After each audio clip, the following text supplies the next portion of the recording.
Salve, salve galera do Imersão Podcast! Sejam bem-vindos aqui a mais um episódio do nosso podcast. Em especial hoje estamos recebendo aqui o Cabo Miller Ferreira. Seja bem-vindo, Cabo Miller, aqui ao Imersão Podcast.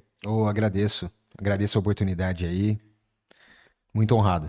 A honra é nossa aqui de receber você, que é autor de 2 livros aqui, né? Nós temos aqui o Força e Honra, né? O Preço de um Juramento, e também o Força e Honra, o outro lado da medalha. Galera, Cabo Miller é pré-candidato a vereador aqui em Campinas. Mas antes disso, Cabo Miller, a gente tem uma longa história aqui, que eu andei aí pesquisando a sua história, foi indicação de alguns amigos nossos aqui, para conhecer um pouco mais da sua história. E eu queria que o senhor contasse um pouquinho, quem que é, antes do Cabo Miller, quem que é o Miller Ferreira? Da onde você veio, como é que é a sua história, da onde você saiu, pra gente saber um pouquinho mais sobre você. Eu nasci em Campinas mesmo, né, na periferia de Campinas. Nasci na Unicamp, fui criado na região da favela da Moscou. Eu cresci na Moscou, lá no Parque São Quirino. Caralho. E aí cresci lá na Moscou, comecei a trabalhar novo, comecei a trabalhar com 12 anos de idade, vendia picolé, trabalhei em lava rápido. Depois eu consegui ser menor aprendiz, fui patrulheiro. E depois dos patrulheiros eu consegui co- ser efetivado, né, na empresa que eu tinha trabalhado como menor aprendiz. Aí consegui ser efetivado. É engraçado que no dia que eu fui promovido, eu acabei também sendo aprovado na polícia. Aí fui aprovado no psicológico da polícia e acabei abandonando tudo para se tornar um policial. Então eu nasci na periferia de Campinas, sempre tive ali o trabalho como algo, né, algo muito sério na minha vida, sempre entendendo, né, que o trabalho, na verdade, é um compromisso que a gente tem que ter. E aí chegou um certo momento, eu falei, pô, eu quero ser policial. Acho que todo aquele passado que eu tinha visto da polícia, é, como eu cresci na periferia, eu via o crime, na verdade, fazendo o cidadão de bem como refém, né? Eu via lá as barbaridades que aconteciam na periferia, eu via amigos partir pro lado do crime e morrer. Então, eu acabei escolhendo o trabalho, acabei escolhendo o certo, e isso acabou me levando para a polícia. Aí eu vi na polícia a possibilidade de ter um trabalho, né, que vai muito além de mim, né? Vai muito além de uma atividade comum, que é o trabalho da polícia, que é servir ao próximo, proteger o próximo. Então eu vi na polícia ali uma possibilidade de servir, um sacerdócio no caso, né? Porém, esse sacerdócio tem um preço.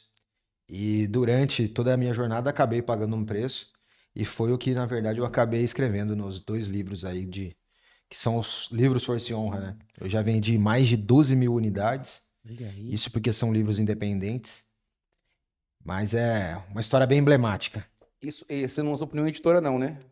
Essa Não, SGDZ aqui é é uma produtora que eu mesmo contratei. produtora, você contratou e lançou independente. Isso, Corajosão mesmo, veio pra cima lançamento mesmo. independente.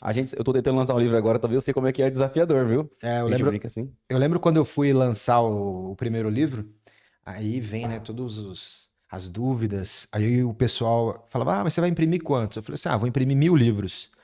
Porra, você é louco, cara? Vai imprimir 1.000 livros assim de uma vez? Aí eu Acharam falei, que né? você não ia Aí eu vender. falei, não, eu acredito no potencial do meu trabalho, eu acho que eu vou conseguir vender eles rápido. Em 20 dias eu tava pedindo pra gráfica imprimir mais. Porque eu vendi os 1.000 livros em Caramba. 20 dias, e aí eu já encomendei mais 2.000, e passou um mês eu já tinha vendido eles também. Cabo Miller, algo interessante, uma adição pra você aqui. Você foi criado na quebrada, e pra falar quebrada, que a gente é da quebrada Sim, também, a gente sabe como é que é, e teve interesse por ser policial. sim. O senhor não vai ser o primeiro e também não vai ser o último a ter nessa disposição a ser policial. Só que me impressiona assim, eu sou lá do São Paulo, de uma favela chamada Morro Doce, Sim, sabe? Eu fui criado mesmo assim, quando eu era pequeno, na boca da fossa ali mesmo, daqueles esgotos, sabe? sim, E aí crescendo, minha família, lógico, meu pai melhorou muito de vida e tal, e aí a gente conseguiu estudo e tal. Eu tenho uma visão diferente da polícia hoje, né? sim, Mas o moleque da minha época, ele tinha um preconceito com relação à sim. polícia, né? Tanto que assim, de 10 amigos que eu tinha, quando pequeno, vamos lá, 5 virou bandido ou morreu no crime, entendeu? E como é que o senhor, um cara da quebrada, teve interesse por ser policial? Que é até perigoso, né, pra quem é da quebrada ser policial, né? Com relação à família, um monte de coisas, né? Como é que você conseguiu isso? Esse interesse por ser policial? Então, foi algo que eu acho que a vida foi me preparando para isso. Porque desde muito pequeno eu via realmente o bandido ali, ele fazendo as pessoas refém. Eu tive uma situação onde os bandidos invadiram minha casa, eles achavam que meu pai era policial e eles falavam que ia matar meu pai. Então, desde pequeno eu vi que aquela velha frase, né, que o pessoal fala que o pessoal da favela é conivente. Eu nunca vi conivência ali. Eu vi uma situação de servidão, de ter que ou você se humilha e abaixa a cabeça, ou você morre. Então, a situação que eu vi ali não é o que as pessoas que moram nas áreas fora da periferia acabam dizendo, que o pessoal mora na favela e ele é conivente. Não. O que eu vi ali era o pessoal com medo, sabendo que a hora que o Estado não está presente ali, que não tem viatura, que não tem polícia, é só o cidadão de bem e o ladrão. E o ladrão tem a vantagem, que ele não precisa seguir regras, ele não precisa seguir a lei, e ele o que puder fazer para colocar o cidadão de bem em submissão a ele, ele vai fazer. Então isso daí acabou me despertando para a polícia. Eu via o policial como um herói, como realmente um protetor. E conforme as coisas foram acontecendo na minha vida, eu fui assaltado, várias coisas foram acontecendo, eu falei, pô, eu quero ser policial, vou ser policial. Ao invés de ser mais um crítico que acha que no caso critica, né, o trabalho da polícia, não, eu vou ser parte da solução. Eu vou entregar uma polícia diferente. E eu tenho comigo que no meu dia a dia eu sempre procurei fazer isso, entregar uma polícia diferente. Entregar aquela polícia que eu queria que atendesse as ocorrências no meu bairro. Tanto é que com isso eu acabei conseguindo uma proximidade com a população mesmo, né? Hoje eu tenho muitos amigos na sociedade mesmo que não tem nada a ver com a polícia, mas admiram o trabalho por quê? Com a maneira de tratar o cidadão com humanidade e tratar o vagabundo com maldade. Que é só maldade que eles conseguem entender. Eles só respeitam a maldade. Nossa, bacana, muito, a história é muito interessante. A história é aquela velha, o roteiro do herói, né? Você sofreu na mão de bandidos, de pessoas que, né, da sociedade que queriam mal, e você procurou propor o bem, né? Através do seu trabalho, através da polícia, né? E você foi alimentando esse sonho? Quando eu tiver 18, eu vou prestar? Como é que foi essa questão aí, na época? Então, na verdade, quando eu fiz 18 anos, eu acabei sendo desligado da empresa que eu trabalhava. Minha família dependia de mim, na verdade, na época, para própria alimentação de casa, tudo, mas eu peguei e tive que me afastar da empresa por conta da fase do exército, né? Sim, natural, né? E aí fiquei um ano ali, devido à fase do exército, sem poder trabalhar de maneira registrada. Aí fui trabalhar em shopping, trabalhei em lojas americanas, trabalhando com lava rápido, me ajudar em obra. E aí, só que sempre tendo aquilo na cabeça, pô, a hora que eu tiver, né, a minha reservista, e tal, que eu conseguir me afastar desse período do exército, aí eu vou voltar a estudar, vou voltar para o meu trabalho, para a empresa que eu trabalhava, e na primeira oportunidade eu vou prestar um concurso para a Polícia Militar. E foi tudo uma, uma sequência de fatos, né, que eu consegui realmente, logo em seguida, voltar para a empresa, consegui começar minha faculdade, tirei minha habilitação, e aí eu peguei e falei, pô, e agora? Aí prestei no primeiro concurso que eu prestei, para surpresa de todos, e até minha mesmo, eu acabei sendo aprovado de primeira no primeiro concurso que eu fiz. Caramba, no primeiro concurso, Sim. se preparou ali, foi aprovado. A parte militar já tinha questão física também? Como é que era da Polícia Militar? Que hoje É, em dia é bem concorrido, né? O concurso da Polícia na Militar. verdade, na época que eu prestei o concurso em 2009, né, era bem mais concorrido. Sério? Na época que eu fiz, por volta de 100 mil pessoas se inscreveram no concurso, e eram 12 mil selecionados no final, né? Que foram 3 turmas, deram por volta de 12 mil policiais foram contratados, desses mais de 100 mil. Mas hoje em dia, as inscrições, o pessoal tá por volta de 40 mil, diminuiu bastante. Antes a disputa era um pouco maior. E a rotatividade é mais alta hoje também, né? O pessoal entra, vai pra outra carreira às vezes, né? Aquele negócio. Porque o cara acaba entrando como concurseiro às vezes, sem a vocação pra ser policial Sim, muitas vezes, né? sim, E a gente tem esse problema hoje na polícia, né? Que é o concurseiro que tá ali. Lógico, tem gente que sim. tem vocação, que tá ali porque ama o trabalho policial, mas tem um cara que é concurseiro mesmo, só faz mesmo porque quer ganhar o dinheiro, quer ganhar um pouquinho mais que ganharia fora, né? E esse Sim. cara não fica normalmente, né? Geralmente não. E o duro é que muitos desses, né, que entram com a ilusão de que ganha bem, com a ilusão de que tem estabilidade, com a ilusão, né, de acreditar que a polícia é uma instituição perfeita, esses caras acabam indo embora E depois eles viram detratores, né? Eles passam a falar mal de toda a instituição, passam a falar mal da farda, passam a desrespeitar, na verdade, a farda pela qual muitos morreram, né? Então aí eles viram detratores e viram até um problema mesmo para a própria instituição. Mas eu, particularmente, quem leu meus livros sabe, eu sou um cara, sou apaixonado pela polícia, gosto da atividade policial, acho que tem que mudar muita coisa, porém eu falo que é uma instituição que realmente ela faz parte da história de São Paulo, protege milhões de vidas, é uma instituição essencial, e eu falo que a farda não é minha, a instituição não é minha, ela é um patrimônio do povo e um legado deixado por milhões que já passaram pela instituição. Entendi. Então, hoje a gente tem uma instituição que tem 80 mil pessoas no efetivo, mas milhões já passaram pela Polícia Militar. Eu acho que para o cara que se torna um crítico ali, de chegar ao ponto de menosprezar a imagem da instituição, acho que ele não, em nenhum momento ele carregou na veia o que é ser um policial militar de fato. Eu achei, você falou interessante sobre sacerdócio e polícia é muito isso, né? Tem que entender a instituição como um todo e o poder da instituição dentro da sociedade, né? A Polícia Militar de São Paulo, eu acho que é uma das melhores polícias do mundo aí, se a gente pensar em termos de serviço, de qualidade. É igual você falou, melhorar, todas as instituições têm que melhorar um pouco, né? Sim. Só que a Polícia de São Paulo, ela é muito preparada. Vamos lá, e como é que foi quando o senhor entrou na polícia? Essa história aí no comecinho ali, formação, soldado, onde o senhor trabalhou, tal? Então, a hora que você chega na polícia é um choque, né, de realidade, né? Você chega, você tem já que se habituar a diversos padrões. É corte de cabelo, é calça, é fardamento, e é tudo muito novo, né? E quem não tem ali, né, um passado, por exemplo, de ter servido o exército, você chega lá, você fica realmente perdido. E é um processo, né, de um processo de transformação que começa ali logo no início do curso. Que aí você vai passando por um processo, por várias matérias, você vai, na verdade, se transformando ali, vai passando uma simbiose, né?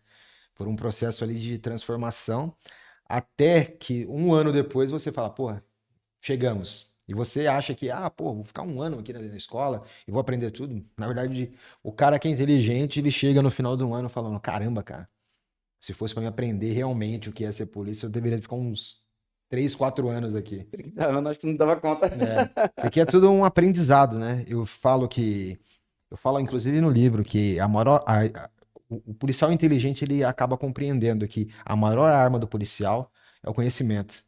Não é a pistola, não é o fuzil, é o conhecimento. Porque o conhecimento ele pode te levar a lugares que você nunca imaginou e também pode te derrubar para lugares que você nunca imaginou que você ia chegar.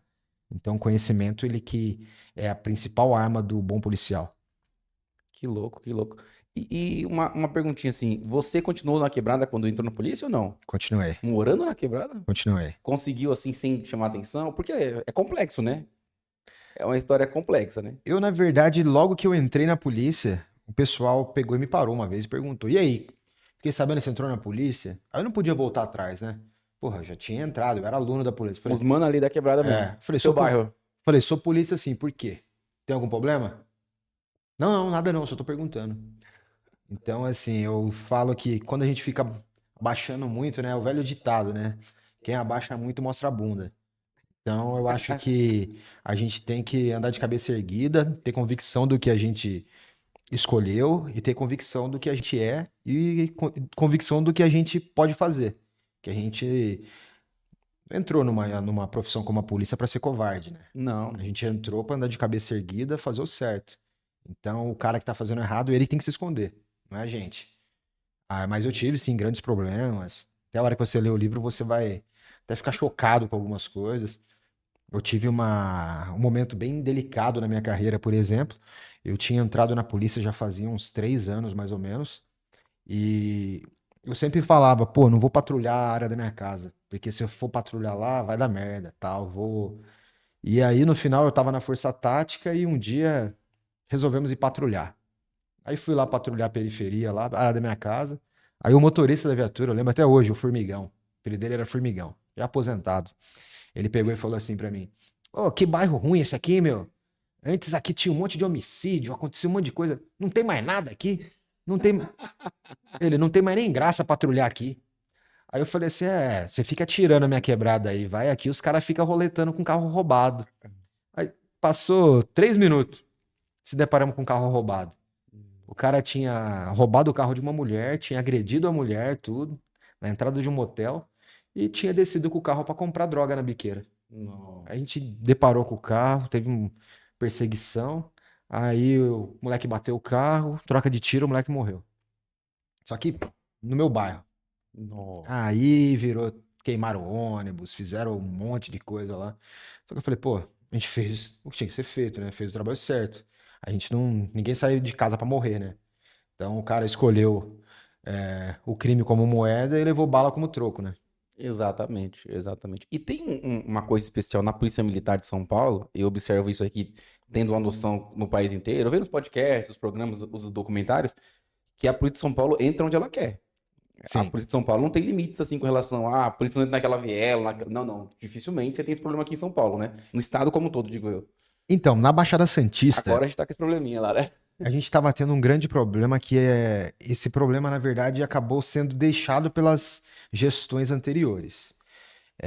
Querendo ou não, o crime organizado ele se instalou de tal modo na Baixada que a Baixada começou a se tornar tipo um Rio de Janeiro, onde a polícia não estava conseguindo subir mais o morro e simplesmente eles começaram a lotear toda a Baixada ali de acordo com interesses. Isso mais por conta do tráfico internacional, né? O Brasil, toda a droga que sai para a Europa acaba saindo pelo litoral paulista.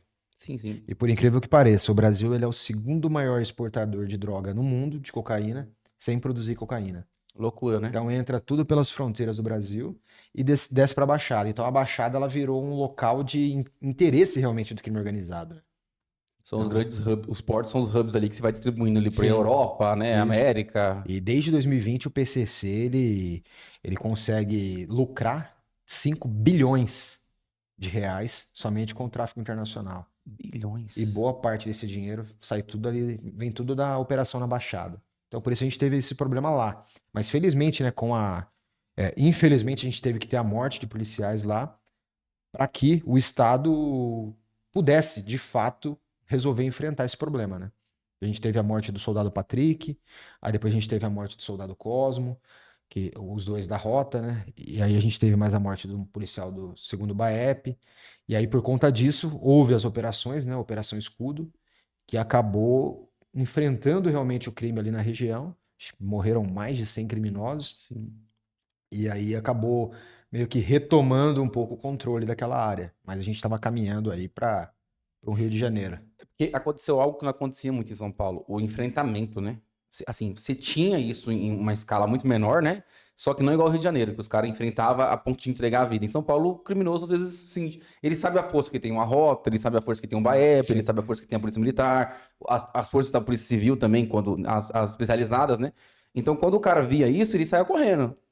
Aí, quando ele pega essa doutrina litorânea do Rio de Janeiro e começa a aplicar nos morros do Guarujá, Santos, aí da região, aí você começa a ter um enfrentamento, que é um grande problema aí era, né? Agora pra polícia.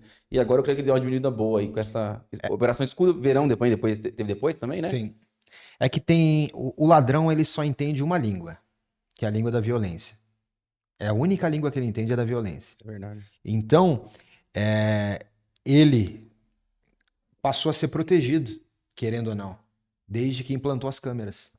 Quando você Hum, colocou a câmera na farda do policial, o ladrão ele passou a falar: pô, peraí, agora para o policial fazer qualquer coisa contra mim, ele vai pensar 2 vezes. E na verdade, quem vendeu a ideia da câmera na farda do policial vendia a história de que não, o ladrão para enfrentar a polícia vai pensar 2 vezes. Não. É o policial que para poder enfrentar o bandido ele vai pensar 2 vezes, porque ele sabe que se alguma coisa for deturpada daquela imagem, para ele a lei vai pesar muito. Agora para o bandido, nada. nada. O bandido fica ali à vontade, fica protegido. Ele não tem regras. Hoje não tem Não segue regras, não regras. tem leis, não tem. Exato. Ele é uma ditadura pelo mesmo, né? Ele faz ali. Então, Exato. ele tá preocupado com a violência. A violência é o incentivo dele. Então, É igual você falou, se o bandido vê um policial na frente dele e atrás tem uma criança, ele vai atirar do mesmo jeito. O bandido não Sim, tem essa regra, né? O sim, policial pensa 3, 4 vezes antes de fazer isso, né? O sim. bandido não tá nem aí, ele não tá preocupado com quem é, filho de quem que é. Não, não, ele vai atirar e acabou. Então, e aí a câmera gera esse medo no policial, né? É uma discussão até extensa com relação ao uso da câmera ou não Sim, pelo policial, né? sim. E qual que é a importância, esse tema, aproveitando esse tema, de vocês terem hoje um secretário de Segurança Pública que é membro da Polícia Militar, era membro da Polícia Militar, né? O Derrite agora, né, que a gente tem ele. Sim. Qual que é, e tá mudando algumas coisas, né? Eu senti isso, um investimento maior na polícia. O que o senhor tá achando dessa gestão aí? É que assim, o Derrite, querendo ou não, ele é um cara que ele viveu o combate, né? Ele viveu a polícia. Então, por ele ter vivido a polícia de fato, ele também passou por inúmeros problemas que passa o policial no dia a dia. Então, ele viveu tudo isso. Então, isso, querendo ou não, acaba sendo uma experiência para ele, né? Trazendo uma experiência, uma visão diferenciada do que passa o policial que realmente está na ponta da lança ali, né? Que está combatendo o crime. Então, essa vivência acaba auxiliando muito na tomada de decisões dele. Então, eu acredito que a gente está no caminho certo. Acredito que ele tem feito um trabalho irretocável, um trabalho muito bom. E, querendo ou não, o Tarcísio dá essa autonomia para ele ele poder trabalhar, né? Então, isso faz com que a gente consiga ter uma polícia mais atuante, a gente consegue recuperar a capacidade operativa da polícia. E só que o grande desafio foram anos de negligência. E aí, devido a esses anos de negligência, os avanços que acabam acontecendo parecem que são mínimos, porque foram muitos anos de negligência do PSDB, negligência do Estado em relação à segurança. O PCC, querendo ou não, ele cresceu na sombra do Estado. O Estado, por um longo período, ele negou a existência de uma facção com negócios transoceânicos. Ele negou que o PCC existia. Então, por um longo período, o Estado negou e, de certo modo, ele acabou acomodando o PCC ali. Acabou sendo o berço, na verdade, de crescimento do crime. Hoje nós temos um pessoal bem contra, né? O pessoal tá bem em cima aí do, do crime como um todo, né? E por conta disso também é uma visão política bem batendo de frente mesmo, pelo Sim. que eu tô reparando, eles estão indo pra cima. E, Bacana. e aqui no, nesse cenário do meu livro, por exemplo, o que que eu destaco, né? Que justamente, devido a essa negligência do Estado, tem muito policial que fez o quê? Declarou guerra ao crime. O policial declarou guerra ao crime num Estado que não declarou guerra ao crime. E isso fez o quê? Fez o policial pagar um alto preço. Muitas vezes colocou o policial na cadeia, destruiu a família do policial, destruiu a carreira do policial, que é comprar uma briga de todos e no final ficar sozinho. Então, isso daí, essa negligência do Estado acaba fazendo que o policial idealista, muitas vezes, acabe se arriscando para fazer valer a lei e no final ele paga um preço altíssimo por isso. Loucura, loucura. Isso no primeiro ou no segundo livro que você tá tratando? É, o primeiro, né? No primeiro. Primeiro. E o segundo também, que é uma questão. Você quer até falar um pouquinho sobre ele também, que eu achei bem interessante aí o que você abordou. O segundo, na verdade, ele acaba sendo uma espécie de continuação do primeiro. Porque ele ainda está num cenário de cárcere, só que ele está num cenário. Eu falo que o livro um é um livro baseado na paixão de ser policial, na paixão pela atividade. E o livro 2 já é um momento onde que a paixão começa, ela faz mal. E aí você começa a ter um sentimento ali você começa a enxergar o outro lado da medalha. Porque a paixão, quando ela cega, ela te faz mal. E isso tanto no trabalho, quanto nos relacionamentos, quanto em tudo na sua vida. Então aí o 2 ele meio que eu começo a acordar dessa paixão. Começo a olhar para a paixão com carinho, mas sabendo, opa, se eu for além aqui, isso vai me fazer mal. Pô, bacana, interessantíssimo. O que me chama a atenção aqui, então, nesse segundo livro, e no que você está falando para mim agora, após o segundo livro, é que apesar de você ter sofrido algumas consequências porque era policial, a gente fala daqui a pouquinho sobre isso, mas você continua com amor pela instituição, pela polícia, pela Sim, farda, né? A gente pode dizer assim, né? sim. E como é que mantém isso, essa chama acesa, mesmo sabendo de tudo que você já passou por causa disso, né? É complexo, é complexo. Sim, é que a gente tem que ter muito definido na nossa vida, né? O que é o certo e o que é errado. Então, quando a gente faz escolhas, a gente tem que estar ciente que a gente vai colher essas escolhas, né? Vai colher os resultados dessas escolhas. Então, eu vejo muita gente numa situação de vitimismo hoje na sociedade. Você faz A e se você colher B, você fica desesperado, culpa todo mundo. Só que já estava lá, ó, se você fizer isso, pode acontecer isso. Então, eu acho que as pessoas elas perderam um pouco ali essa noção de sobre escolhas. E aí Uhum. elas culpam todo mundo pelo aquilo que acontece na vida delas, elas todos são culpados pelos seus problemas, e sendo que ela acaba se distanciando disso, né? E muitas vezes vira igual eu falei pra você, né? Detrator disso tudo. Então eu falo, né? Não tem como a gente pedir chuva e depois reclamar da lama. Então é assim na carreira policial. Eu sei que, pô, se eu for combater o crime ao extremo, arriscando tudo pra fazer o que tem que ser feito, muitas vezes eu vou pagar um preço altíssimo por isso. E a hora que eu for pagar esse preço, eu não posso ficar culpando todo mundo. Eu escolhi. Então, por isso eu sigo realmente, eu sou apaixonado pela polícia, gosto muito da atividade, considero uma atividade essencial para nossa sociedade. Vejo o policial realmente como um salvador, como um protetor. Eu vejo a polícia como um meio de ajudar pessoas, de servir o cidadão, mas também um jeito de ferrar com a vida do ladrão, de ferrar com a vida de quem ferra com a vida do trabalhador. Então, na polícia a gente tem o momento da bondade e o momento da maldade. A gente tem ali um equilíbrio. E eu acho que o bom policial é aquele que sabe dosar esse equilíbrio, não sendo bom demais para todos, mas também não sendo mal para todos. Então ele tem que dosar. Tem gente que merece servidão, proteção, e outros merecem o nosso pior lado, né? Exatamente, show de bola. Vamos entrar na história aqui, do primeiro livro? Como é que o senhor chegou aí a gente falando sobre cárcere, como é que já era cabo ou era soldado ainda? Soldado. Como é que um soldado da Polícia Militar foi parar no Romão Gomes lá, que é o presídio dos policiais militares? Eu conto, na verdade, assim, né? Eu costumo dizer, pro pessoal, eu conto tudo no livro, tá tudo, Não, show de mas bola, só no resumo, tudo, só na síntese aqui. é, Quem só quiser que, comprar, compra, viu, galera? é, eu falo, né? Igual eu te falei lá, o livro, comprou o livro, não gostou, devolve o dinheiro. É isso aí, ó. O Ninguém faz livro, isso aí, hein, galera. o livro realmente é um livro marcante. Eu tava para completar 5 anos de polícia. Eu tava com meus amigos, né? Tava com o Sargento Nantes, outros policiais lá, e a gente vivia numa vida boêmia, né? E aí naquele dia a gente ia dar um rolê à noite, ia dar uma volta, e aí a gente se deparou com uma ocorrência. A gente se deparou com uma ocorrência onde aparentemente os indivíduos estavam tentando matar um outro indivíduo, e aí no meio dessa confusão toda a gente foi atuar na ocorrência, né? Porque o policial tem a obrigação legal de atuar. E aí tiro para tudo quanto é lado, a gente sem entender aquele contexto, tudo chovendo, e a gente levou muito tiro e no final a gente acabou sendo preso, pois alegaram que nós é que estávamos tentando matar esse indivíduo.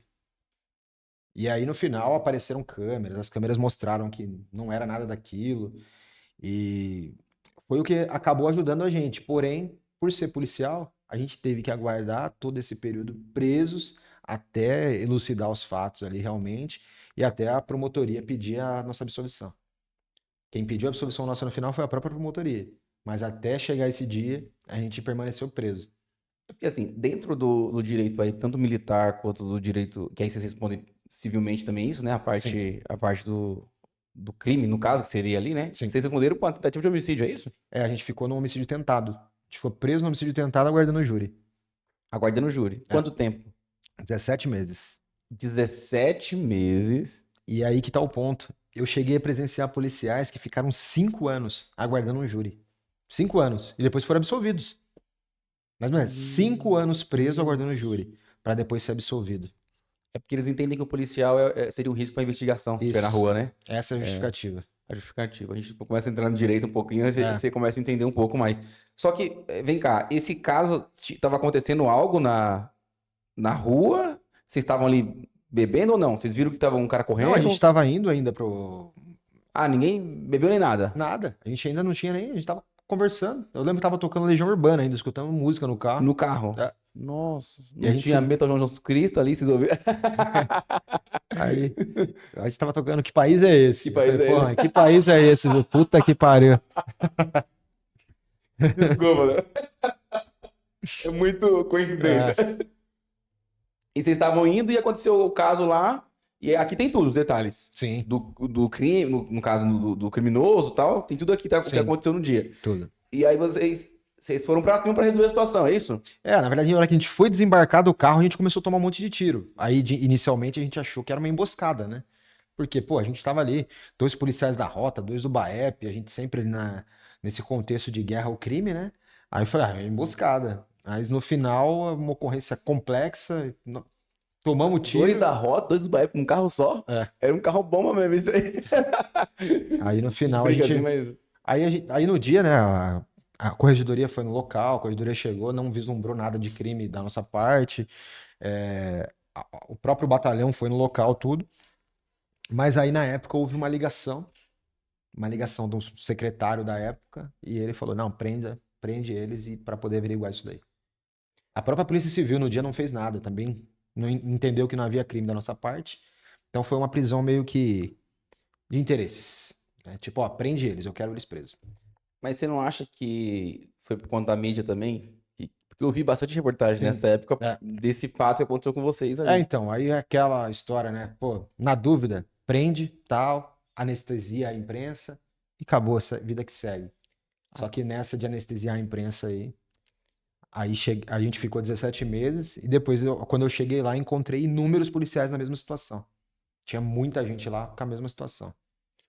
é o efetivo policial de homens justos, honestos, que às vezes estavam na. Não existe a profissão, às vezes, né? Sim. Muitas vezes, outras vezes numa hora de lazer ou num de folga, que foram presos por um crime que não cometeram.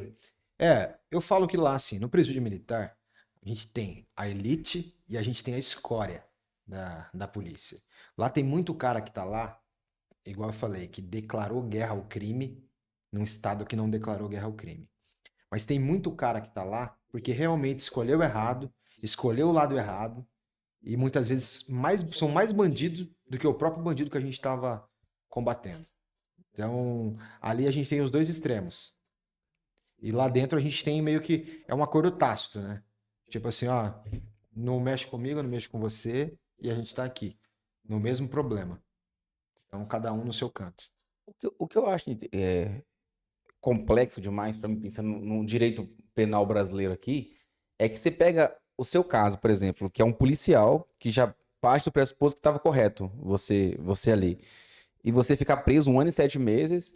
Em contrapartida, tem caras que eu já vi matar a esposa e sair 3, 4 meses da cadeia porque o juiz deixou responder o processo em liberdade. Sim, E aí, a gente tem um princípio no direito que fala, né, in dubio pro réu, né? Na sim. dúvida, você absolve ou você, É, né, isso aí não funciona com o policial. não pode, é isso que eu tô pensando agora aqui, porque Eu, assim, não vou- faz sentido. eu costumo dizer assim, isso aí o pessoal que me acompanha sabe, que a profissão policial é a única profissão onde você vai preso pela ação. Tipo, pô, o Miller fez ou não fez? Ah, o Miller fez. Então prende ele pela ação. Ah, o Miller não fez, mas ele tinha obrigação de fazer? Tinha. Então, beleza. Então prende ele por omissão. Aí, ah, mas fez ou não fez? Ah, não sei. Ah, mas qual a condição dele? Ah, é policial. Ah, então prende ele então, depois ele se explica. Então, o policial, ele é a única profissão no Brasil que fica preso pela ação, pela omissão e pela condição. Ele fica Nossa. preso. Ele que se explique depois. Se ele achar que tem alguma coisa errada, depois ele entra na justiça lá e corre atrás dele. E- Então, o policial, ele não tem direito a errar. Ele não pode errar. Meu, Enquanto todas as outras profissões, o cara aguarda em liberdade, o cara recorre numa segunda instância, numa terceira instância. Não, o policial aguarda preso. nossa, loucura, né? Loucura. E vocês ficaram lá 1 ano e 7 meses. 1 ano e 7 meses. E aí, é o que o senhor falou, você viu o lado bom e o lado ruim da polícia ali dentro. Os melhores e os piores. É, eu falo que foi algo transformador, né? Porque nesse período, eu usei esse momento para realmente ser algo de transformador na minha vida. Comecei a ler, eu li 93 livros nesse período que eu fiquei lá. Olha aí. Passava boa parte do meu tempo estudando, lendo, e foi o que me ajudou, na verdade, inclusive, a construir o livro Força e Honra. Eu falava pro pessoal lá, eu ficava lendo lá e tal, e montando. Aí eu escrevia alguns capítulos, levava o pessoal ler, aí o pessoal lia, chorava. Caramba, meu. E aí eu falava, pô, acho que eu tô no caminho certo. E aí eu fiz um livro, o livro realmente é marcante. Os feedbacks de pessoas que leram o livro, que falam, pô, eu li seu livro, chorei. São 400 São, páginas. é, 400 páginas. teve gente que leu em 2 dias. Não, isso que eu falei pra vocês aqui, pela história, então, é porque assim, pra quem viu, eu tô conhecendo agora a sua história, né? Mas que foi ali pesquisar seu Instagram e tal, você fica muito interessado. Porque é um romance ali de fundo na sua vida, né? Você vê que Sim, não é só não é um por acaso, né? E você também não tava se metendo porque queria ali. Não, tem uma história por trás disso e que você conseguiu tirar bons frutos, né? sim. Porque tem um cara que vira a cabeça, né? Me deu a É, impressão minha. sim, tem. É igual eu falo, né? Quando você está diante de um problema, existem dois tipos de pessoa. Existe uma pessoa que cresce com o problema, que ela olha para o problema, ela vê uma oportunidade de crescimento, uma oportunidade de aprimoramento, que aí é a pessoa que tem força. E aí tem a pessoa que é fraca, que ela vê o problema, se vitimiza, reclama de tudo, se entrega e muitas vezes ela corrompe até ideais que ela dizia ter. Porque eu acho que não gostei, ficou decepcionado, tal, e se entrega. Não Então, parece mais o mesmo, né? Tipo assim, é, então a gente também conhece pessoas que passaram por isso, né? E cada um reage de um jeito à dor, né? Uhum. E vocês conseguiram tirar frutos da dor ali. Porque Sim, tanto você e aí o Nantes era seu amigo, você falou, né? Vocês sim, tiraram, vocês foram bem positivos com relação a isso. sim, Continuem defendendo a instituição, continuem defendendo. Porque gente boa e gente ruim tem em todo lugar, né? sim, E o caso de vocês, pelo que eu estava analisando, é uma questão muito midiática, ficou algo muito. sim, Policiais da rota. Porque quando se envolve rota e BAEP, parece aquela questão que você já cria um monstro, né? sim, Que é muito, tudo muito grande, né? Nada é pequeno, né? sim, Vocês se envolvendo numa ação pública aqui na rua, dentro da legalidade, já é um problema, entre aspas, assim, né? Imagina vocês se envolverem em algo que fora do horário de serviço, né? Então, sim, tem essa questão. E vocês foram tratados como se fosse uma espécie de esquadrão de extermínio, teoricamente, né? sim, E eu vi lá que na época foi você e o Nantes foram presos imediatamente sim. e os seus amigos foram baleados. Os dois foram baleados na Caramba, ocorrência. mano. Então, vocês podiam morrer à toa. Sim, Caraca. foi traumático, né? Traumático. Você acabar preso e você ter ali seus dois amigos aí que a gente vivia junto, baleado em estado grave no hospital. Mas foi algo assim que foi um grande divisor de águas na nossa vida, né? A gente trabalhava sempre no extremo, sempre de forma extrema e às vezes, eu falo, né, que às vezes a gente olha as coisas e não entende, fala, pô, a gente se envolveu em tanta ocorrência emblemática, tanta ocorrência tão perigosa e às vezes deu tudo certo. E às vezes numa ocorrência tão tola, a gente se meteu num problema tão gigantesco. Aí eu falo que não tem outra explicação para tudo que aconteceu com a gente, até para a maneira que a gente encarou as coisas, a não ser Deus. É, Porque quem conduziu tudo? isso que. Quem protegeu para que os nossos amigos não morressem? Quem protegeu para que a gente ficasse esse período ali presos e saíssem dali mais fortes? Quem deu essa sabedoria de enfrentar as coisas dessa maneira e após toda essa tempestade, a gente sair dali simplesmente mais forte? É Deus, porque não Isso, tem outro. isso é fantástico, né? Da dor você tirar ensinamentos, né? Sim, O livro mais antigo da Bíblia, que foi escrito, e a gente pode trazer um pouco para a parte religiosa, é o livro de Jó, né? E a principal pergunta do livro de Jó é essa: por que que o justo sofre? sim, Essa é a pergunta que permeia o livro de Jó. Por que que o homem que não tem pecado está sofrendo? Né? Tem todo o ensinamento e uma aproximação do divino, né, com aquele homem, né? E aí Jó vai falar no seu último capítulo lá. Antes eu só conhecia de ouvir falar, mas agora meus olhos te veem. É por isso mesmo. O Jó está dizendo, eu vi o Senhor no pior momento da minha vida. sim, Eu vi o Senhor no sofrimento, na dor, né? sim. Eu tenho certeza que meu Redentor vive, vai se levantar em meu favor, mas eu só consegui conhecê-lo de verdade quando eu passei pelo pior momento da minha vida, né? E aí você tem essa explicação. É fantástica essa visão Sim. do momento ruim, né? E você passou por uma prisão, mas a gente passa pelo câncer, gente que Sim. passou por um luto, muitas vezes, né? Aconteceu um negócio bem assim complexo, né? Que nesse período, por exemplo, pô, acabei ficando ali, né, preso, e a gente tenta ser forte a todo momento, né? Uhum. E eu, 2 meses, com um mês, na verdade, que eu tinha saído, eu tive um infarto, né? Eu tive um infarto, Pós-prisão. porque eu tava pensativo em relação a tudo, muita coisa tinha acontecido, E a gente tem aquela, né? Às vezes a gente tá muito forte. As pessoas olham, pô, todo momento você tá forte, tá forte, tá forte, mas por dentro você tá um caco, né? Você tá destruído. E cheguei a um nível de estresse crônico, onde eu tive um infarto. Aí acabei infartando, mas aí, justamente, né, na dor que você lembra de Deus e lembra dos ensinamentos. Que aí eu peguei e fiquei pensando, falei, caramba, meu, até ontem eu queria estar em liberdade. Hoje eu tô aqui na cama de um hospital, na maca do hospital. E aí você fica com aquilo na cabeça e fala, caramba, meu. Então, aí você fala, pô, podia estar lá fora agora, ou podia estar lá, que fosse preso, mas poderia estar bem, né? É. Mas no final também foi só mais um susto e vida que segue. Mas a gente sai melhor de algumas situações na vida, viu, Miriam? Sim. Eu tenho certeza disso. É, eu até coloquei aqui a foto do livro aqui, a sua foto com a boina aí, hein? Pra É, conquistar essa boina em Campinas, tá trabalhando, ainda não? essa daí é dos tempos de ações especiais. É. E você, quanto tempo demorou pra chegar no BAEP, Miriam, depois? Eu, na verdade, eu entrei para a polícia em 2010, me formei em 2011, no final de 2011. Aí eu trabalhei 3 meses no policiamento a pé, no POP, que não tinha viatura.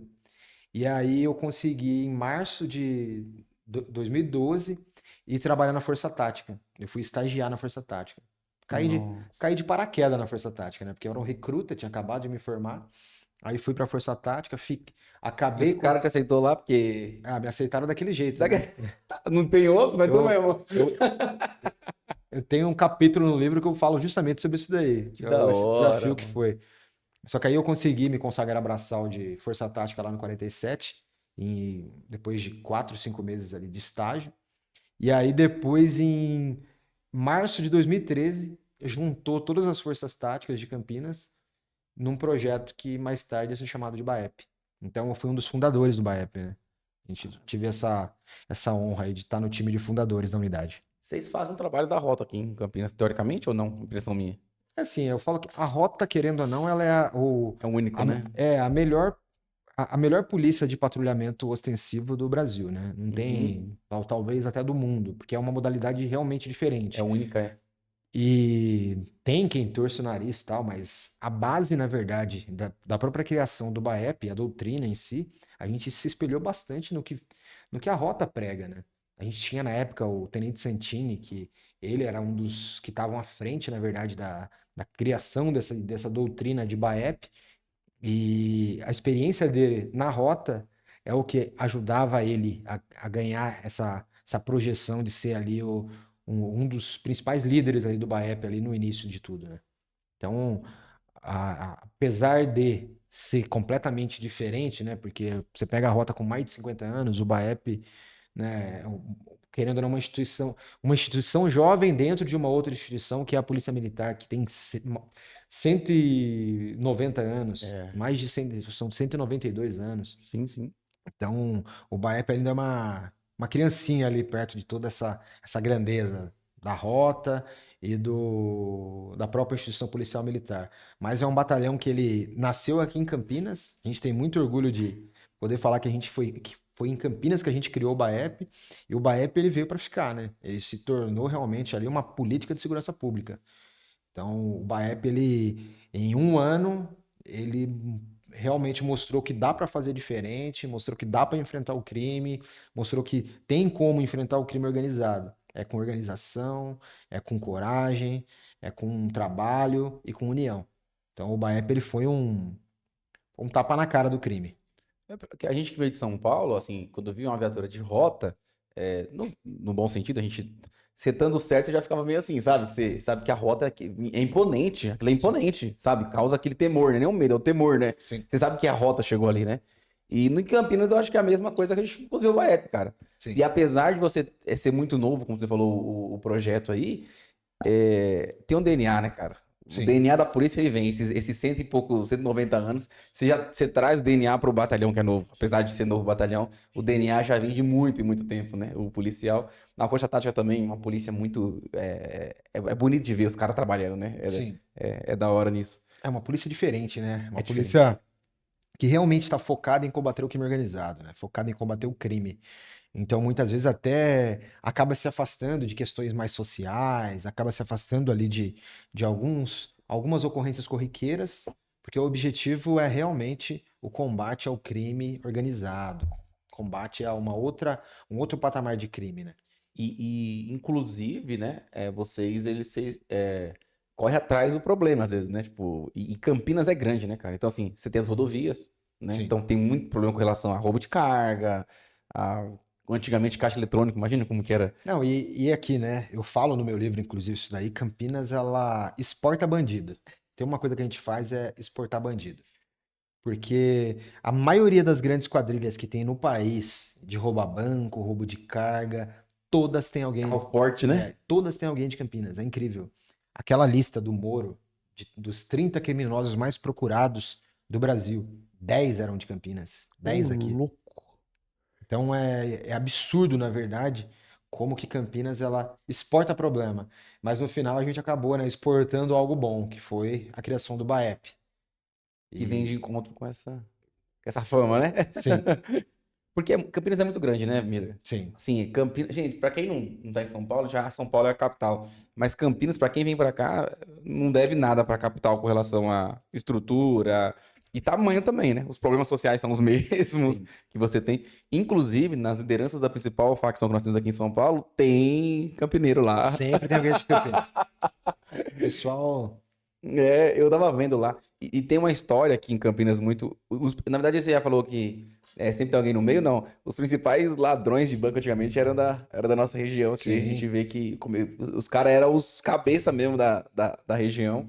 Tem o Joel Paviotti, que faz muita coisa com relação a essa parte historiográfica, né? Ele fala muito de Campinas, que ele falou, cara, a região aqui sequestro também. Antigamente você tinha muito que o sim, pessoal de Campinas era profissional em fazer sequestro, né? E aí você precisa de alguém especializado para combater esse crime que os caras vêm pesado, né? O sim. crime, o crime não tem aquele medo de investir. Você sabe melhor do que eu sobre isso, né? Eles investem recursos porque sabem que o retorno vai vir, né? Exatamente. Então, o cara tem estruturas que eles montam pra fazer grandes roubos aí, que o cara gasta tipo 2 milhões pra fazer o roubo. Aí você fala, pô, mas o cara vai gastar 2 milhões pra fazer um roubo? É, só que aí o cara vai levar 100 milhões. É, Então ele vê aquilo como um investimento, né? Ladrão tem essa coisa Pra aí. você ter uma ideia, tem alguns casos que os caras fazem uma espécie de consórcio. O cara faz, por exemplo, você quer entrar aqui? Vou fazer um roubo, e só que eu preciso de 100 mil reais para. Quer dizer, preciso de 100 mil reais de cada um pra gente juntar 1 milhão pra montar a estrutura do roubo. Aí o cara entra com cota. Cada um coloca lá 100 mil e aí simplesmente vai, faz o roubo e aí divide as cotas. Então é uma espécie de consórcio. Tem até isso. Eu vi teve um roubo em São Paulo que foi frustrado lá, que ia ser um ataque, acho que um dos bancos lá de São Paulo. E eles falavam exatamente isso, né? Tipo, ainda bem que foi frustrado, porque senão esse dinheiro é todo pro crime. Imagina esse dinheiro todo investido no crime, né? E os caras planejavam, cada um entrou com uma partezinha ali, uma grana ali, eles iam ficar riquíssimos com Sim. aquele roubo. Então, é bem isso mesmo. Mas vamos lá, então. Sendo Baep preso, né? A gente tem esse pensamento assim. A gente sabe como é que o bandido é tratado na cadeia. Sim. E como é que é o policial dentro da prisão? Porque imagino eu que não deve ser igual Então, a prisão comum, né? Como é que é esse regime prisional militar? Seria isso? o presídio militar, ele, querendo ou não, eu acho que ele é um modelo de presídio. Acho que ele tinha que ser copiado. Tem gente que acha que ele tinha que ser extinguido. Não, eu acho que ele tinha que ser copiado. Porque lá, querendo ou não, você tem disciplina muito rígida. É todos os dias, barba feita, uniforme completo o dia todo. Você tem regras, você tem horário para acordar, você não pode dormir durante o dia, você tem horário para assistir televisão. Não é aquela baderna que geralmente a gente vê nos noticiários, nas imagens que a gente vê dos presídios, né? Se tudo que a gente vê dos presídios aí, muitas coisas é o próprio preso que gravou lá dentro, por quê? O cara tá lá com o celular, o cara tem um monte de vantagem, benefícios, um monte de direito. E no presídio militar a gente não tem tantos direitos. O que a gente tem, na verdade, são muitos deveres. Então, eu acho que quem acaba cometendo um crime ou que ele precisa, na verdade, entender essa questão dos deveres que ele tem que ter. Então, eu acho que no presídio militar isso aí fica muito incutido. Você tem deveres aqui a serem cumpridos. Isso aí deveria, eu acho que, ser copiado em todo o sistema. E lá você é tratado como preso. Essa é a verdade, você é preso. Usam o eufemismo lá, né? Ah, você é um interno. Mas você é preso. E independente se você matou um integrante do PCC ou se você foi preso porque é, cometeu algum tipo de fraude, algum tipo de corrupção, você vai ser tratado do mesmo jeito. Caraca, Vai amigo. ser tratado da mesma forma. Nossa, que Então, loucura. É complexo pra mente do cara isso, né? sim. Porque se olha pro cara do lado, às vezes o cara é corrupto, tá do seu lado ali, e sabe, todo mundo sabe disso, né? Eu lembro a primeira, assim, quando a gente chegou, né? A primeira impressão que tem, né? A gente chegou na cela, por exemplo, aí na cela tinha um cara preso por roubo de caixa eletrônico, o outro por latrocínio, o outro por tráfico de drogas, e aí você olha e fala, puta que pariu. Tô no meio da, tô no meio do covil dos lobos Vocês aqui ficaram no. junto? É, tem que ficar todo mundo junto, não Não, mas tem. você e o seu parceiro foi Sim, preso juntos. Vocês conseguiram ficar, pelo menos ali no. eu e o Sr. Nantes. É, o Ficamos. Nantes. Você não É. ficaram juntos. Só que aí com o tempo você vai vendo ali, né, toda essa gama de fatores, né? E aí você vê que para alguns, até quem fez a escolha errada, o cara que tá ali muitas vezes ele tá buscando no final uma, posso dizer, uma redenção. Então ele passa a agir de maneira diferente, ele passa a ele se entrega realmente ao aprendizado ali.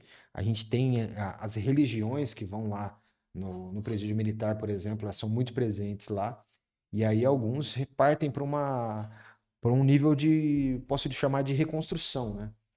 Aquele cara ele passa a se reconectar a valores, a princípios, a então eu acho que voltando à sua pergunta, eu acho que o presídio militar ele ele é muito mais adequado do que o presídio comum, na maioria das vezes, porque ele tem essa capacidade de resgate.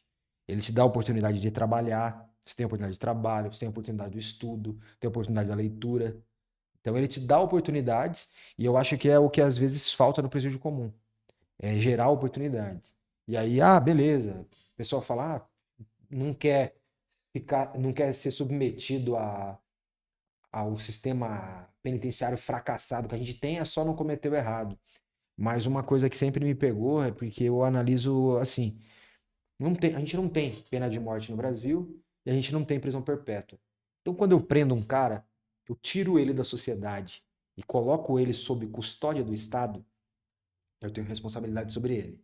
Só que se eu tratar esse cara igual um animal por longos anos que ele fica preso, sempre tratando ele como um animal, a hora que eu for devolver ele para a sociedade, que cara que eu tô devolvendo para a sociedade? Um monstro 10 vezes pior do que você colocou lá dentro. Então eu pioro as coisas. É. Então, é fato, não tem como eu ficar preocupado com presídio enquanto eu tenho criança na escola que não tem nem merenda para comer.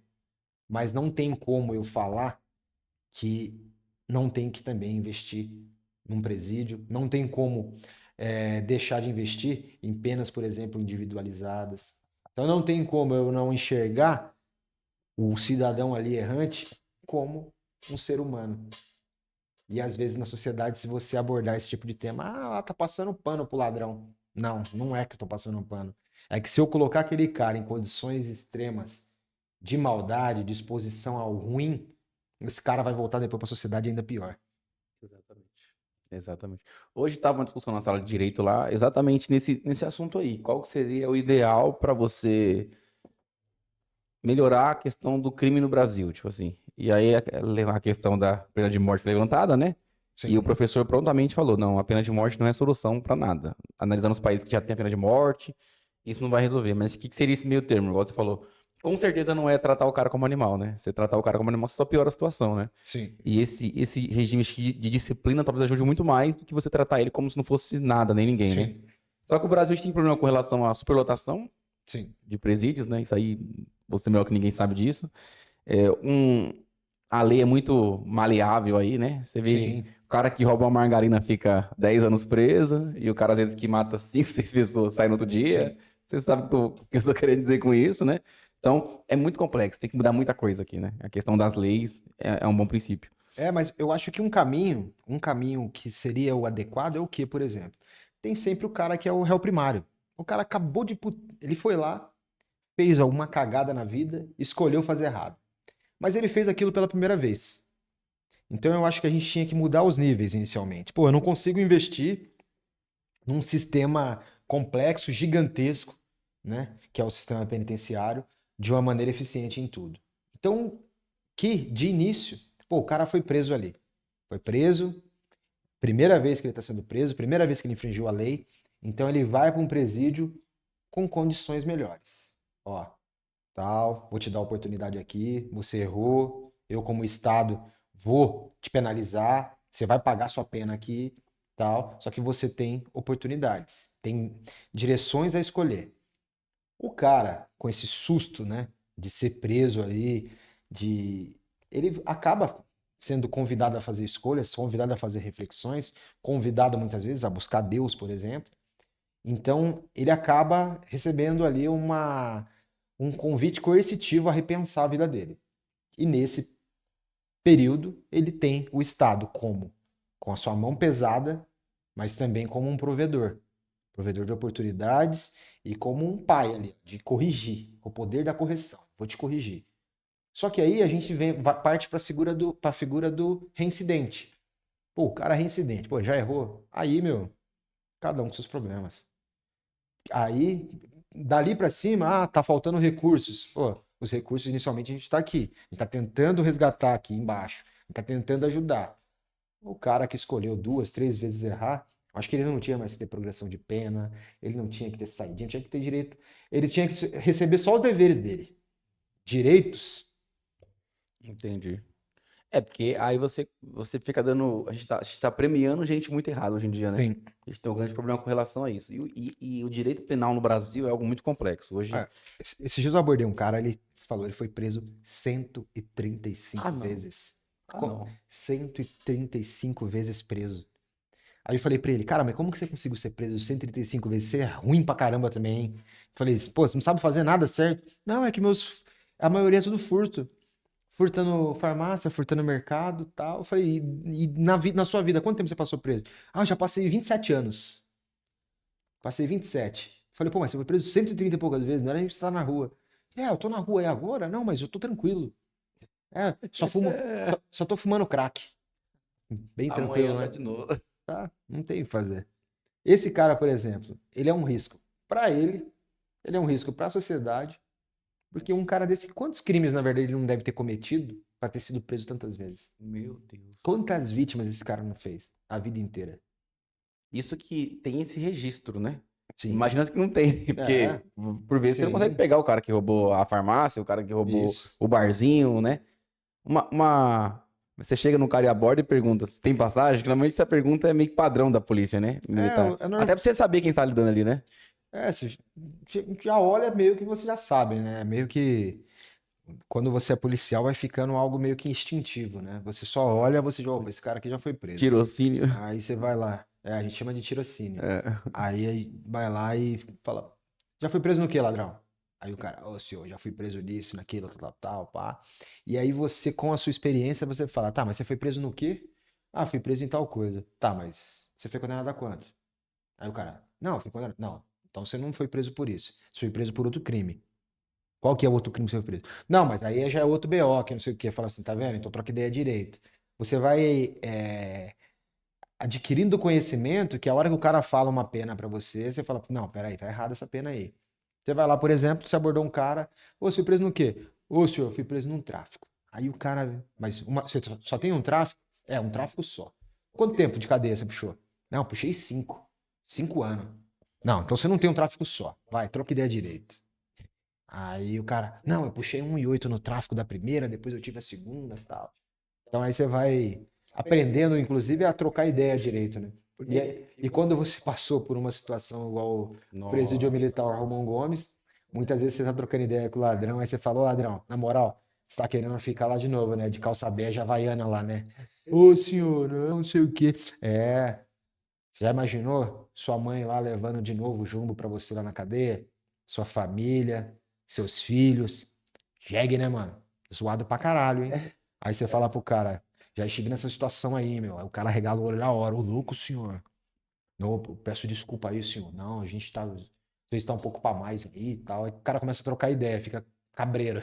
O cara já sabe que você tem a. É porque assim, muda a linguagem, né? Você Sim, sabe lidar com o cara ali, né? Você já não é mais moleque, né? Você já não sim, é mais meninão, né? Não chegou no estagiário mais na sim. viatura, né? O cara, então, quando o cara vê que o cara já tem uma ideia diferente. E o que eu acho interessante, a gente nessa área do direito agora, você repara que o crime tem toda uma linguagem. É porque da ponte pra cá é diferente, tá ligado? Tipo, Sim. quando você começa a lidar. Esses dias eu entrei num júri lá. E eu fui ali onde os policiais ficam com os presos, aquela questão toda. E você vê que a linguagem entre o policial e o preso, cara, é complexa, se você não estiver entendendo. Sim. E a gente foi falar a pena pro rapaz que tava no júri ali, explicamos pra ele a questão da pena. E ele, rapidinho, Milha, não tô brincando não, ele fez a conta de cabeça, irmão. Sim. Quanto tempo ele ia ficar preso ainda? Tipo, que 2 meses tô em casa. Eu falei, como assim que ele conseguiu? Nem eu consegui fazer a conta. Ele, não, Sim. porque, ó, eu já tenho tanto tempo de prisão, remissão de tanto tempo, trabalhei tanto tempo. Nossa, não é possível que o cara já tenha essa noção. Porque o crime já tá acostumado com isso, né? Sim. O cara lá dentro tá o dia pensando em quanto tempo ele vai ter que cumprir pra ele ter. Às vezes é um sexto, é um terço da pena. Pô, é complexo, mano, é complexo. E quando você vive o dia a dia de combate ao crime mesmo, você vai pegando práticas, né? E aí você vai trocar ideia, por exemplo, com um ladrão na rua e você fala, diante de um flagrante. O ladrão já foi preso? Já, tal. Ó, esse BO que você tá aí, mano, esse BO que você tá aí agora aí, ó, você vai puxar mais tanto tempo. Tal, você vai puxar tanto tempo, tal, como você não é réu primário, isso, aquilo, tal, tal. Aí o ladrão, pô, é isso mesmo, senhor, tal. Então troca ideia comigo direito. Conversa comigo direito, porque pode piorar ainda. Por quê? Dependendo da maneira que é apresentado, pô, a coisa pode ficar pior pra você. Então você troca ideia direita aí, pá, se comporta como homem, senão eu simplesmente vou apresentar assim, ó, o mais quadrado possível pra você. Senhor, mas depois lá na frente eu quebro. Beleza, depois na frente você tenta quebrar. Só que é o que eu vou apresentar, é desse jeito. Aí o cara entende que fala, pô, com esse cara aí não dá pra me trocar ideia direito assim, não. Não Exatamente. dá pra forgar com esse maluco aí, não, senão ele passa por E, cima.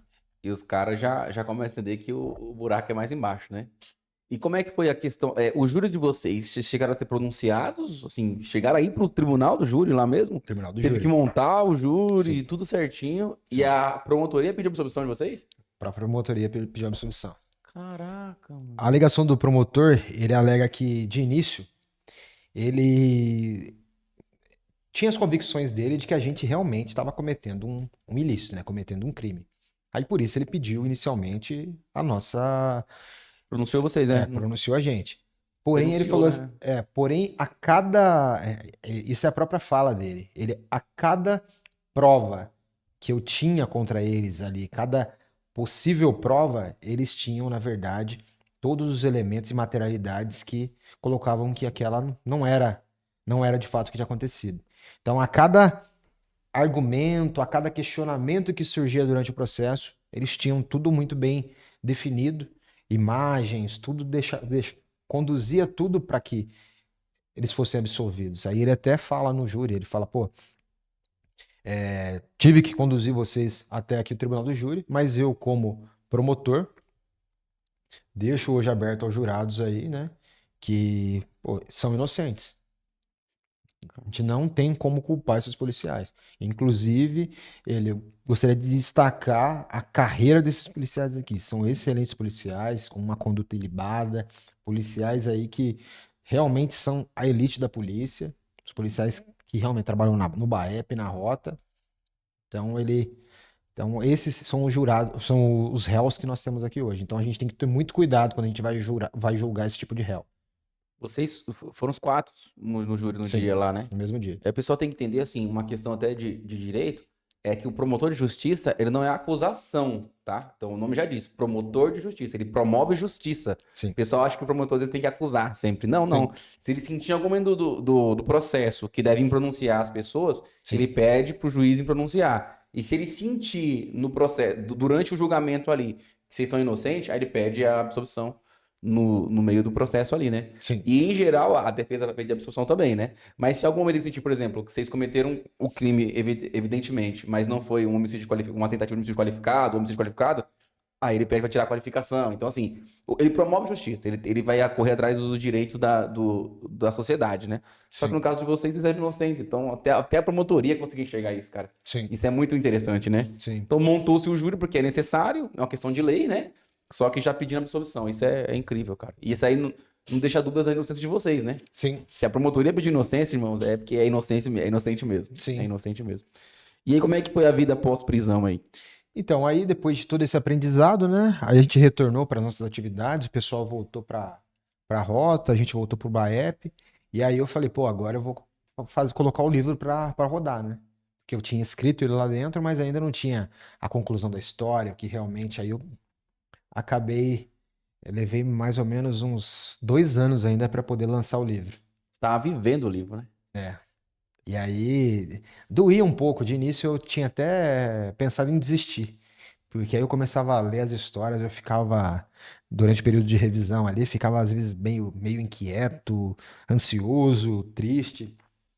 Mas aí eu falei, pô, toda essa história que eu passei, eu falei assim, não pode ficar guardada. Falei assim, eu acho que tem muita gente aí que vai aprender muita coisa com a nossa história. Cara, você com 26 anos, cara, você passar por tudo isso aí é complexo, né? Sim, Você é de 89, é novo, caramba, né, gente? Eu tô de 93, mas é praticamente a mesma idade ali. Imagine o sofrimento na época de passar por uma prisão sendo inocente, sim. né? E tendo que pagar esse preço aí. Livro, lançou o livro, aí sua vida começou a mudar com relação a algumas coisas. E que essa fase porque o que mais dói na pessoa, eu acho que é a questão do trauma, né? O trauma é uma coisa que Sim. vai. Você tinha esse medo de acontecer de novo ou não? Como é que foi quando você saiu de lá? Então, aí aconteceu algo. Eu fiquei um bom tempo afastado das ruas, e aí peguei uma ocorrência em 2019, durante uma atividade de EGEM. Eu estava afastado das ruas, aí peguei uma ocorrência bem emblemática lá, onde era um roubo, aí eu aprendi uma arma, recuperei todos os bens, um roubo à residência e tal. E aí eu acabei recebendo a proposta de voltar para a rua. Aí o comando da unidade me chamou e falou assim, ó, tal, se você quiser voltar para a rua, eu vou autorizar. Aí no que eu voltei para a rua, você volta cheio de receios, medos, né, dúvidas, mas você volta também com muito aprendizado, muita coisa que antes você ia falar, não, vamos fazer. Opa, peraí, calma aí, cara, não é assim. E aí as coisas foram acontecendo em menos de um ano que eu tinha voltado para a rua, para atividade de policiamento. Aí eu acabei me deparando com uma nova ocorrência. Uma nova ocorrência de troca de tiro, uma ocorrência agora de serviço. A ocorrência foi transmitida ao vivo, passou no Cidade Alerta, passou em tudo quanto é lugar. Ah, não brinca não. É uma ocorrência, tem até nas redes sociais lá, tipo, Depois você. tem no YouTube, que é uma ocorrência perseguição, acho que no YouTube tá como perseguição do BAEP termina com menor morto. Onde é uma ocorrência que lá no Campo Belo, a viatura bate na traseira do carro, o carro vira, Nossa. e aí os policiais atiram no criminoso que apontou a arma pra gente. Aí eu tava nessa ocorrência, Mas no Baep? no BAEP. E Nossa. aí, e aí vem um filme na cabeça na hora, né? Porque de início veio todas as dúvidas. Eu não sabia que estava tudo sendo filmado, né? E aí eu, tipo, preocupado, falei, pô, e agora? O cara morreu ali, o ladrão, tudo, Tô mas preso. eu falei assim, mas, pô, que será que vão fazer agora, né? E aí eu já tinha visto muita gente com ocorrência boa, a ocorrência deturpada e o cara ser preso. Eles Aí, falam redonda? Como é que é? Redonda? ocorrência redonda. Redonda, é. Aí eu fiquei preocupado pra caramba, falei, caramba, meu, não é possível isso e tal. Aí daqui a pouco começou a chegar as filmagens. Aí nas filmagens dava pra ver certinho, o cara apontando a arma, tudo. Aí eu falei, Dá ufa, aquele alívio, né? um Dá grande aquele alívio. alívio. Mas aí é um pesadelo, né? Mas se pegar um promotor ruim, o cara dá tenta, porque der 2 tiros, o cara não deu tiro nenhum, aquela história, né, que você tem. Mas como é tudo, a gente vai com esse redondinha, porque você sabe que tá tudo amarradinho, bonitinho, uma perseguição, o cara saiu, apontou, acabou. Sim. Mas o seu trauma tava lá na cabeça, batendo, né, Tava. cara? Na hora veio mil e uma preocupações. Na hora eu comecei, falei, pô, vamos ver se tem filmagem aqui, porque pra pelo menos subsidiar a nossa versão, né? Porque vem aquele monte de coisa na Terrível. cabeça. E aí no final tinha filmagem de tudo quanto é jeito. Tinha filmagem do Águia, filmagem do pessoal em cima das casas, do pessoal na rua. Tinha muita filmagem. E todas as filmagens mostravam que a gente tinha agido na legalidade. Aí eu falei, nossa, salvo pelas câmeras. Salvo pelas câmeras. Pelas câmeras do povo, né? Da população ali com o celular. Celular É, também, a galera. Hoje em dia, você viu o avião caindo em Vinhedo aí, sim. você tem pelo menos uns 30 vídeos É. de cada ângulo o avião caindo, porque o pessoal hoje em dia tá muito acostumado a. Qualquer coisa que acontece, a galera filma, né? Filma. Sim. Você vê o avião, teve 2 minutos para cair de lá até embaixo e a galera filma. Algo interessante também é o trabalho da polícia nesses eventos, né? Você vê que a Polícia Militar foi uma das primeiras a chegar ali no ambiente, ali, Sim. né? A Guarda Municipal, a Polícia Militar já, puf, já faz a segurança do ambiente, chega o bombeiro, aquela questão toda. Cara, é incrível a força pública trabalhando num caso tão grande igual esse aí, né? É que assim, no estado de São Paulo, não só no estado de São Paulo, mas em todo lugar, Se surgir um problema que o Estado não tem condições de enfrentar, que ninguém, não tem nada que possa enfrentar aquele problema, quem que vai lá que eles vão colocar para resolver o problema? É a polícia. Polícia. Não adianta. Uhum.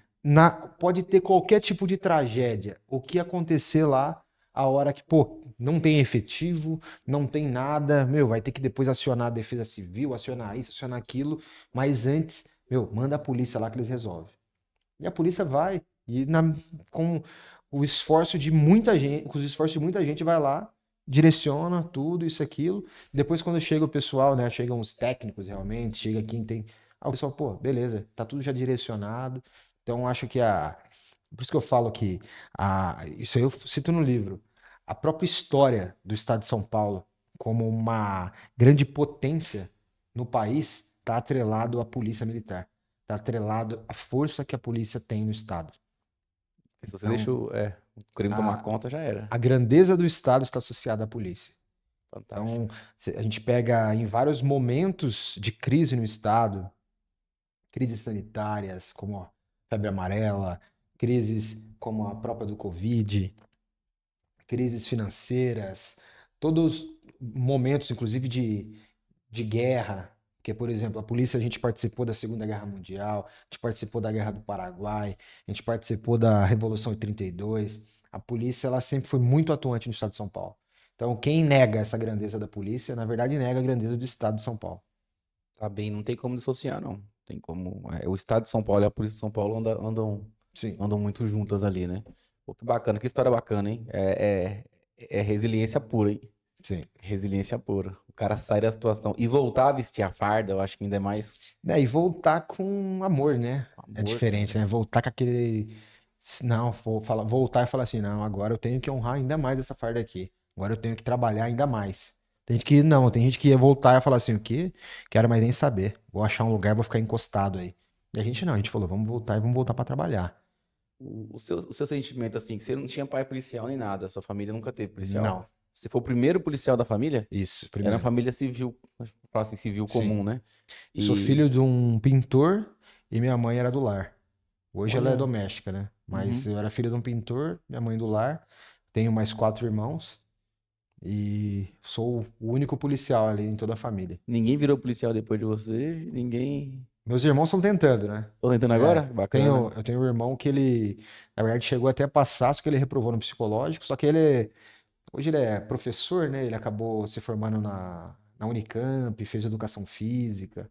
Então ele Não sabe se vai querer entrar agora. acabou se afastando. Não, ele queria entrar na Ah, polícia, mas cada um tem a.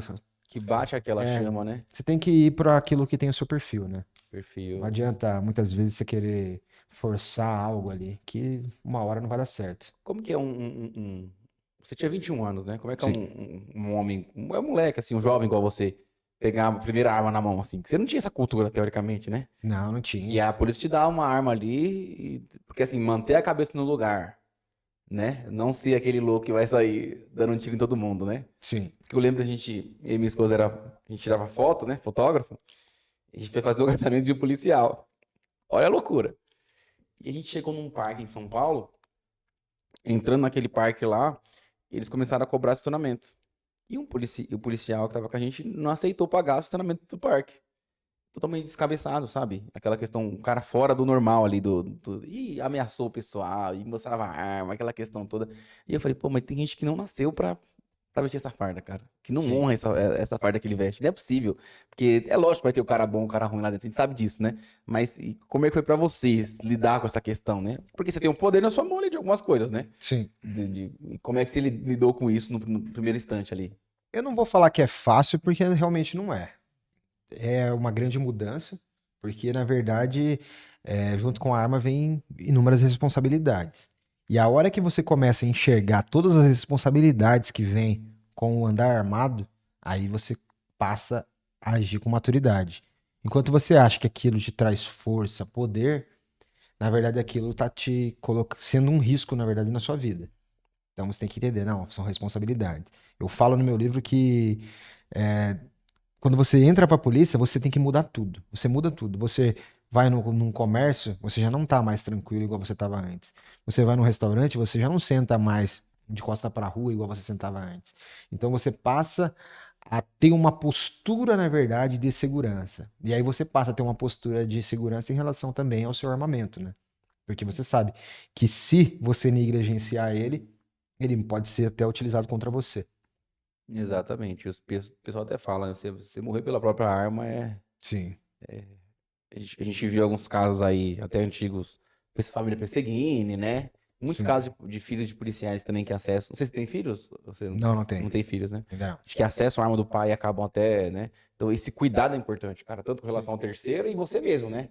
Como você tá, o dia que você bebeu alguma coisinha a mais ou não, porque o policial não deixa de ser humano, porque é policial, né? Sim. Você é um ser humano, você quer beber sua cerveja, sair, tomar um guaraná com a galera, ou ir no samba, num pagode. Mas como é que você se controla pra não ter isso? Isso aí que você falou, cabeça, maturidade, cara. Sim. Saber. Mas é difícil, demora é um processo, né? É um processo, igual você entrou na polícia, é um processo de transformação.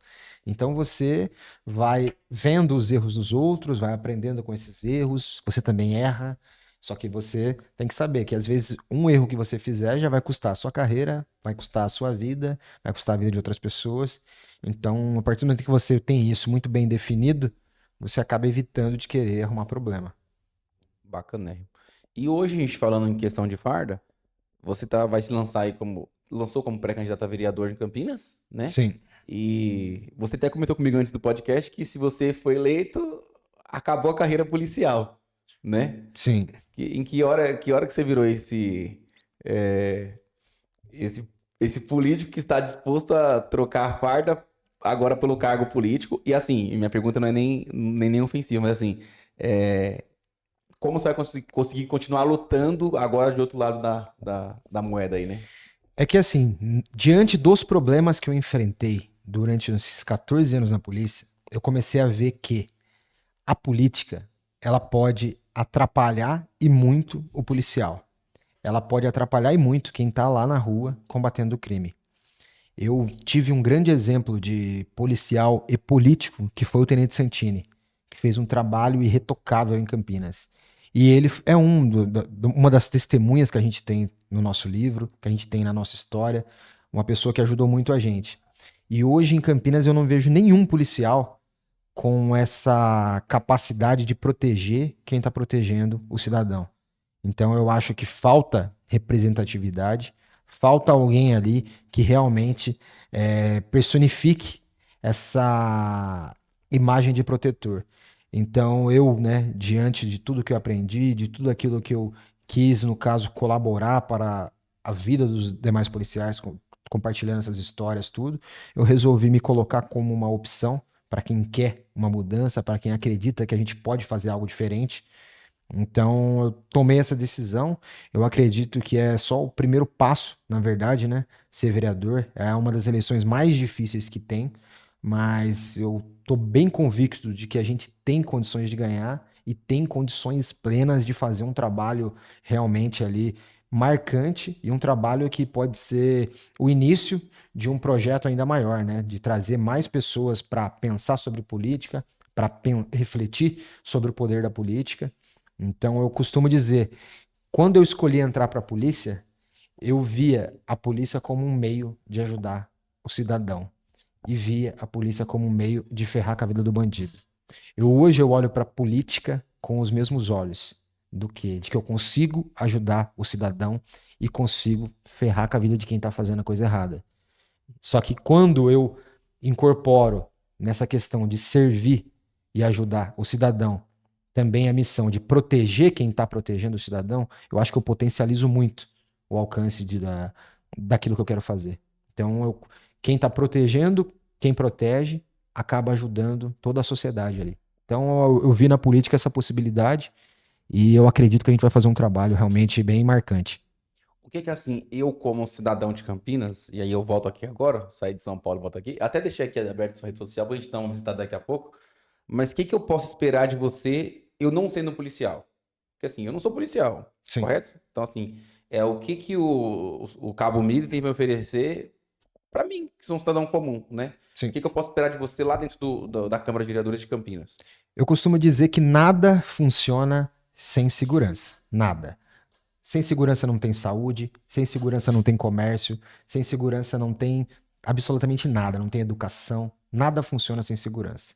Eu, como um representante do povo e não um representante da segurança, mas com uma base de conhecimento e de vivência da segurança, eu posso ser ali na Câmara Municipal justamente quem pensa de uma maneira um pouco mais técnica no que envolve a segurança, mas também no que envolve, por exemplo, o combate à corrupção.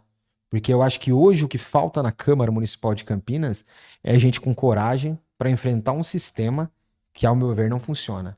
Para enfrentar um sistema que está corrompido, um sistema que está sujo. E quem pode entregar algo diferente? É quem tem coragem. É quem coloca o dele na reta todos os dias para defender o cidadão na rua. Só que agora vai colocar o dele na reta na Câmara Municipal.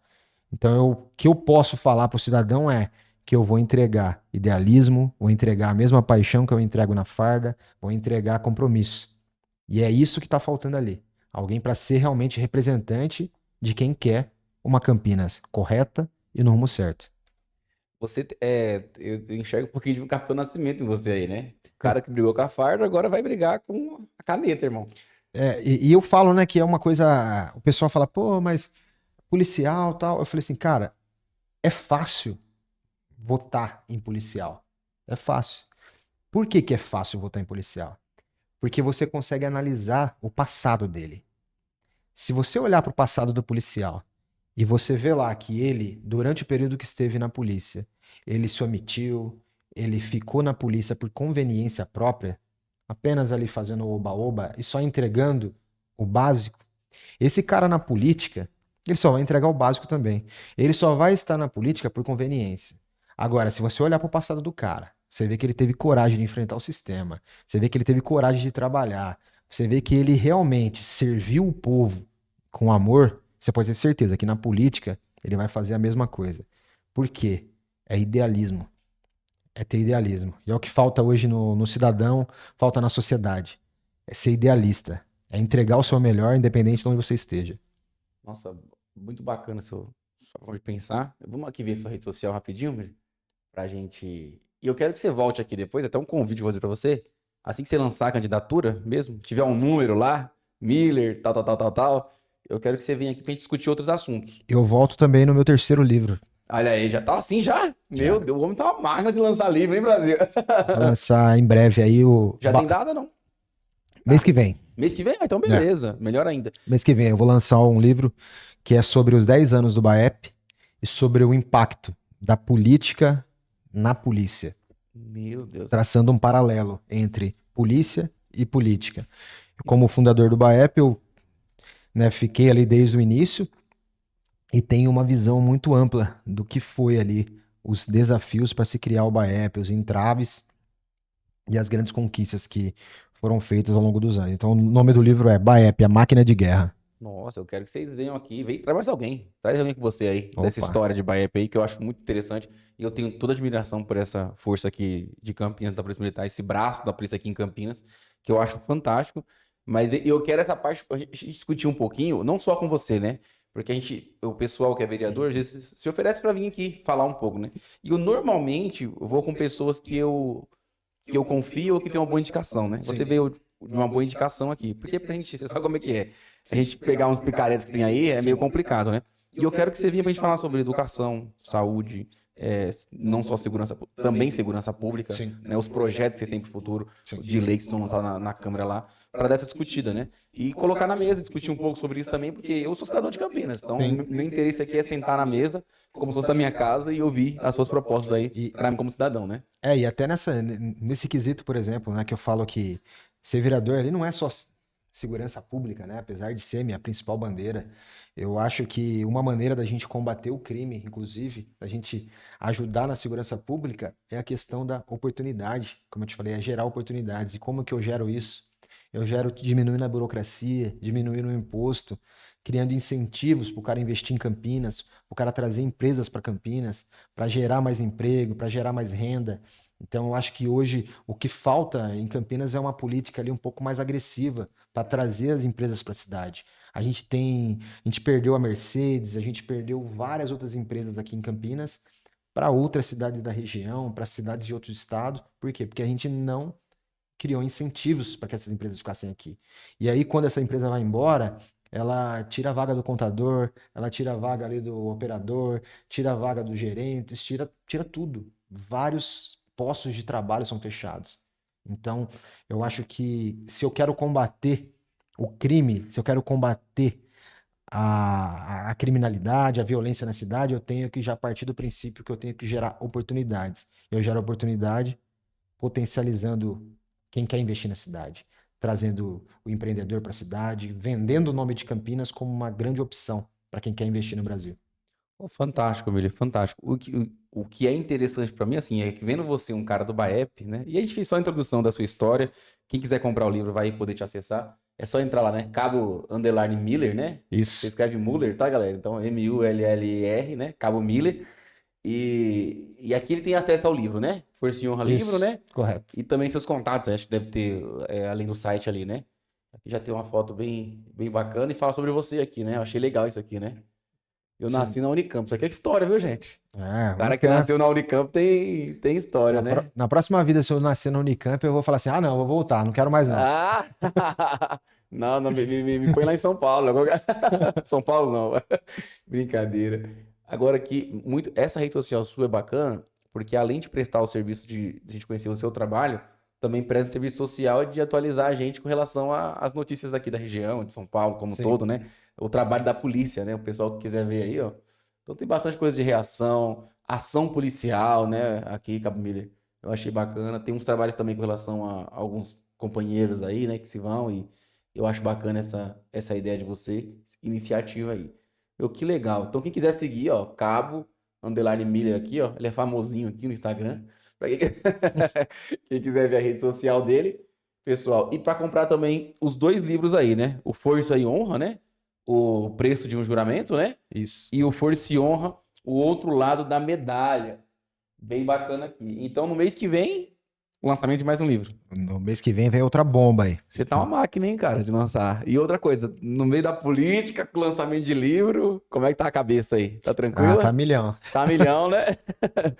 Vários projetos, né? Sim. Eu achei muito interessante. Milha, obrigado, cara, por esse papo Ah, aqui. que isso, eu que agradeço aí a oportunidade. Parabéns pelo seu trabalho. Tamo junto. Te desejo todo o sucesso do mundo. Obrigado. Então, conta com a gente aí, quando precisar de qualquer coisa, a gente vai estar sempre à disposição. E se Deus quiser, ano que vem a gente tá lá na Câmara lá e disponha da gente. Opa, vamos dispor sim, viu? E eu gostei muito de deixar aqui agora, o meu agradecimento e minha percepção, tá? Que você, apesar de ser um cara do BAEP, demonstrou ter muito conhecimento na área política, tá? Em vários aspectos, né? Em preocupação com vários aspectos. Uma boa oratória também, cara. Muito, muito top você falando, como você fala das coisas. Você mostra muita certeza no que você fala, muita confiança. E pro eleitor, cara, isso é muito bom. Eu vou te dar esse conselho, quero deixar isso gravado também. E, em especial, eu desejo que vocês tenham muito sucesso nessa área política aí. Porque nós precisamos de gente assim em Campinas mesmo. Eu tenho certeza que é o começo de uma mudança que o Brasil precisa, né? Então, volto aqui depois para a gente falar sobre o livro e também discutir sobre política. Que eu acho que é um tema que a gente está precisando agora esse ano e tá bem perto das eleições aqui em Campinas. Obrigadão. Pega Fica uma essa. honra. Obrigadão. Tamo junto, hein, negão? A honra é minha. Satisfação. Esse livro aqui é meu, né, galera? Ganhei aqui, ó. Não Opa, devolvo mais. Gente, 400 páginas. Isso aqui é uma história demais. Meu Deus. Compra esse livro, pelo amor de Deus, galera. Pega sua xícara aí, Miller, ó. Imersão, galera. A superfície não é o bastante. Um abraço. Tchau, tchau. Até a próxima.